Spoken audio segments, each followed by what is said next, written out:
90 शब्द प्रति मिनट आशुलिपि श्रुतलेख परीक्षा में आपका स्वागत है। इसमें आपको 90 शब्द प्रति मिनट की गति से 10 मिनट का डिक्टेशन दिया जाएगा। मूल डिक्टेशन प्रारंभ करने से पहले 1 मिनट का ट्रायल डिक्टेशन दिया जाएगा ताकि आप पहले से डिक्टेशन के बारे में जान सकें, डिक्टेशन की गति के बारे में जान सकें और अपने आप को प्रिपेयर कर सकें डिक्टेशन लिखने के लिए। तो तैयार हो जाइए क्योंकि ठीक 10 सेकंड बाद ट्रायल स्टार्ट हो जाएगा।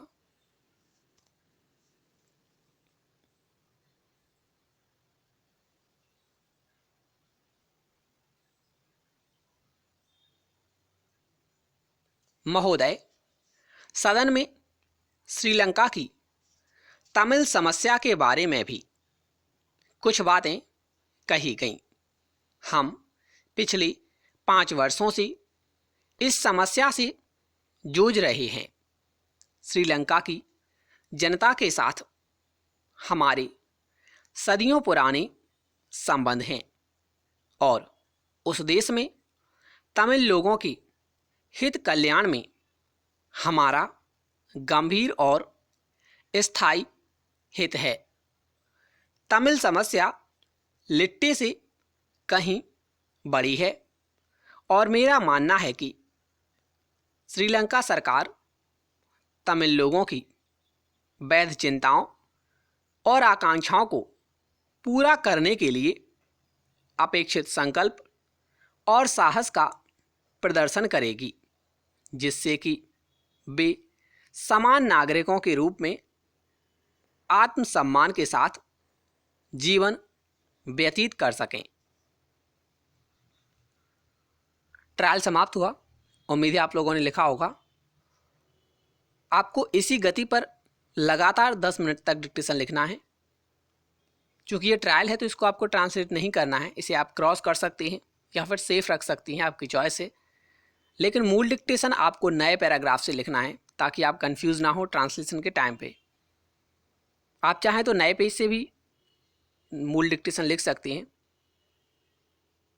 तो पेन और पेंसिल जो भी आप यूज़ करते हैं उसे तैयार कर लीजिए क्योंकि लंबी अवधि की डिक्टेशन है और मूल डिक्टेशन अब प्रारंभ होगी ठीक 20 सेकंड बाद।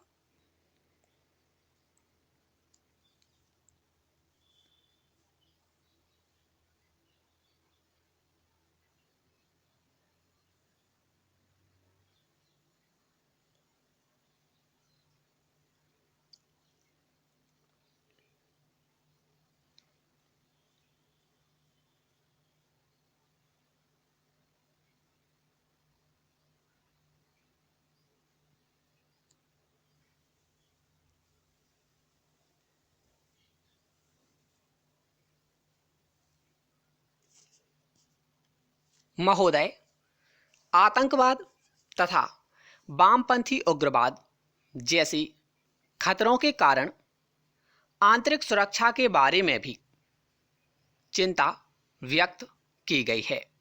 मैं ऐसा नहीं कह सकता कि यदि इन कार्रवाइयों पर रोक नहीं लगाई गई तो इससे हमारे आर्थिक विजन को नुकसान नहीं पहुंचेगा। यदि आतंकवाद पर नियंत्रण नहीं लगाया जाता है और यदि मध्य भारत में हमारे देश की कुछ महत्वपूर्ण भाग वामपंथी उग्रवाद की पीड़ा झेलते रहते हैं तो मैं समझता हूं कि निवेश के वातावरण अथवा विकास के परिवेश पर इसका गंभीर प्रतिकूल प्रभाव पड़ सकता है। अतः विदेशों से प्रेरित आतंकवाद के साथ साथ वामपंथी उग्रवाद का मुकाबला करने के लिए हम सभी संभव प्रयास करेंगे। मैं सदन को सूचित करना चाहूँगा कि नवंबर 2008 के उपरांत भविष्य में संभावित इस प्रकार की आतंकवादी हमलों के विरुद्ध कड़ी निगरानी रखने के लिए अनेक उपाय किए गए हैं। जैसा कि सदस्यों को जानकारी होगी, 26 नवंबर की घटनाक्रमों को अंजाम देने वाले समुद्र के रास्ते से आए थे। हमें इस क्षेत्र में होने वाले हमलों के संबंध में अपनी कमजोरियों की जानकारी थी और हमने पहले ही अनेक उपाय किए थे, परंतु स्पष्ट रूप से ये उपाय पर्याप्त साबित नहीं हुए। अतः समुद्री सुरक्षा को सुव्यवस्थित बनाने के लिए ठोस प्रयास किए जा रहे हैं, जिनमें तटरक्षक बलों के अधीन समुद्री कमान की स्थापना शामिल है, जिसकी समग्र जिम्मेदारी नौसेना में सन्निहित होगी।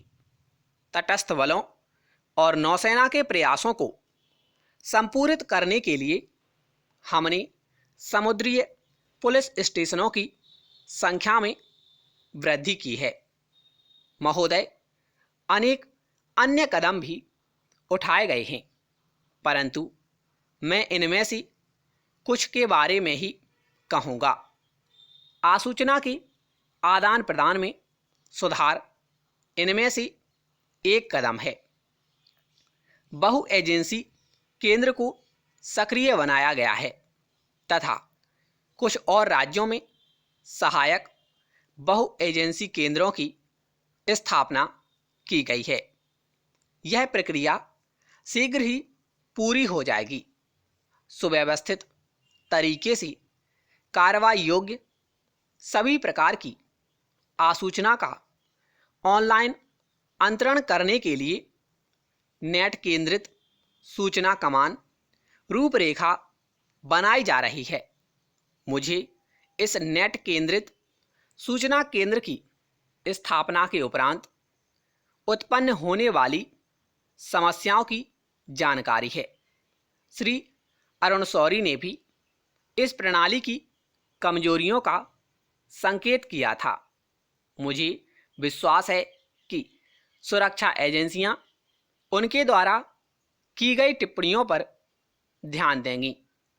इसके साथ ही कार्रवाई योग्य आसूचना के सृजन को प्राथमिकता दी जा रही है और इस प्रयोजनार्थ उपाय भी किए जा रहे हैं। आसूचना उत्पादन के तकनीकी नवाचार और तकनीकी समर्थन को सर्वोच्च प्राथमिकता प्रदान की गई है। आसूचना विश्लेषण की गुणवत्ता में सुधार लाने के लिए भी उपाय किए गए हैं। इसके उपरांत गंभीर आतंकवादी अपराधों की जांच नवगठित राष्ट्रीय जांच एजेंसी की जिम्मेदारी होगी। नए राष्ट्रीय जांच एजेंसी अधिनियम के अतिरिक्त उठाए गए अन्य कानूनी उपायों में गैर कानूनी गतिविधियां नियंत्रण अधिनियम में महत्वपूर्ण संशोधन किया जाना शामिल है। गृह मंत्री राज्य के मुख्यमंत्रियों के साथ सतत आधार पर बातचीत करके इन दो नए विधानों के लिए विशिष्ट पहलुओं की जानकारी दे रहे हैं। 26 नवंबर 2008 को मुंबई में हुए आतंकवादी हमलों के उपरांत समर्पित आतंकवाद रोधी बलों की अनिवार्य आवश्यकता और भी अधिक दृष्टिगोचर हुई। राष्ट्रीय सुरक्षा गार्ड देश का प्रधान आतंकवाद रोधी बल है। इस बल की गति में सुधार लाकर तथा इसे आधुनिकतम उपकरण मुहैया कराकर इसकी क्षमता में समग्र सुधार लाने के लिए महत्वपूर्ण प्रयास किए गए हैं। देश के विभिन्न भागों में कम से कम 4 नए एनएसजी केंद्रों की स्थापना की गई है। इसके अतिरिक्त कतिपय अन्य समर्पित आतंकवाद रोधी बलों का सृजन किया जाना है। महोदय, इसी प्रकार वामपंथी उग्रवाद के संबंध में भी सरकार द्वारा पालन की जा रही रणनीतियों का मैं संक्षेप में उल्लेख करना चाहूँगा। इस बात को स्वीकार करते हुए कि वामपंथी उग्रवाद के कारण होने वाले अनेक अपराध राज्य सरकार की परिधि में आते हैं। केंद्र सरकार समन्वित कार्रवाई का संयोजन करेगी। उग्रवादी आंदोलन को आदिवासियों तथा जंगल में रहने वाले निवासियों के बीच पनप रहे असंतोष के कारण बढ़ावा मिलता है। अक्सर उन्हें प्राकृतिक संसाधनों तक पहुंच और विकास के समान अवसरों से महरूम रखा जाता है। इस बात का उल्लेख मैंने दूसरे सदन में किया था और यही बात मैं यहाँ भी दोहराना चाहूँगा। हमारे देश में आदिवासी विकास से जुड़े अनेक कार्यक्रम हैं, परंतु ऐसा प्रतीत होता है कि इनसे वांछित परिणाम प्राप्त नहीं हुए हैं। इसलिए इस संपूर्ण क्षेत्र पर दोबारा नज़र डालने की आवश्यकता है, जिससे कि सदियों से विद्यमान विषमता को दूर किया जा सके, जो मेरे विचार में पिछले अनेक वर्षों से अधिकांश आदिवासी समुदायों की नियति रही है। मैं इन विकास कार्यक्रमों की व्यापक समीक्षा करूंगा और यह सुनिश्चित करूंगा कि इन कार्यक्रमों में तेजी लाई जाए और आदिवासी क्षेत्रों के विकास कार्यक्रमों की कुछ सर्वोत्तम और सबसे कुशलतम अधिकारियों को दी जाए। हिंसक कार्रवाइयों के विरुद्ध कठोर कार्रवाई तथा प्राकृतिक संसाधनों और विकास अवसरों तक आदिवासियों की पहुंच पुनर्स्थापित करने के लिए ठोस कार्रवाई की द्विधारी नीति जारी रहेगी। भूमि का स्वामित्व आदिवासियों और वन में रहने वाले अन्य पारंपरिक लोगों को प्रदान करने के लिए बनाया गया वन अधिकार अधिनियम इन समुदायों के असंतोष का निवारण करने के लिए किए जाने वाले प्रयासों में से एक था। भूमि अधिग्रहण विधेयक तथा पुनर्स्थापना एवं पुनर्वास अधिनियम संशोधन, जिस पर अभी इस सदन में विचार किया जा रहा है, यह सुनिश्चित करने का एक अन्य प्रयास है कि पर्याप्त मुआवजे और जीवन के संवर्धित अवसरों के बिना उन्हें विस्थापित न किया जा सके। हम आशा करते हैं कि हम इसी सत्र में इन विधानों को अधिनियमित कर पाने में समर्थ होंगे। अध्यक्ष महोदय, मैंने विकास नीति, सुरक्षा नीतियों तथा विदेश नीतियों की व्यापक रूपरेखाओं का संकेत दिया। मुझे इस बात की जानकारी है कि अनेक सदस्यों ने पश्चिम बंगाल में आए चक्रवात आयला का भी उल्लेख किया। इसके कारण हुई जान माल की हानि पर हम सबको दुख है। एक केंद्रीय टीम पहले से ही उस क्षेत्र के दौरे पर है। मैं इस सदन को आश्वस्त करता हूं कि केंद्र सरकार पश्चिम बंगाल सरकार को यथासंभव सभी प्रकार की राहत और पुनर्वास सहायता प्रदान करेगी। मैं स्वयं पश्चिम बंगाल के माननीय मुख्यमंत्री के संपर्क में हूं और पश्चिम बंगाल के क्षेत्रों में चक्रवात से प्रभावित लोगों की राहत और पुनर्वास संबंधी आवश्यकताओं को पूरा करने में कोई ढील नहीं बरती जाएगी। डिक्टेशन समाप्त हुआ। उम्मीद है आप लोगों ने लिखा होगा। 5 मिनट तक आप इसे पढ़ सकते हैं और उसके बाद 60 मिनट की अवधि में आपको इसे ट्रांसलेट करना है। तो दोस्तों, डिक्टेशन कैसा लगा इस बारे में अपने विचार जरूर बताएं।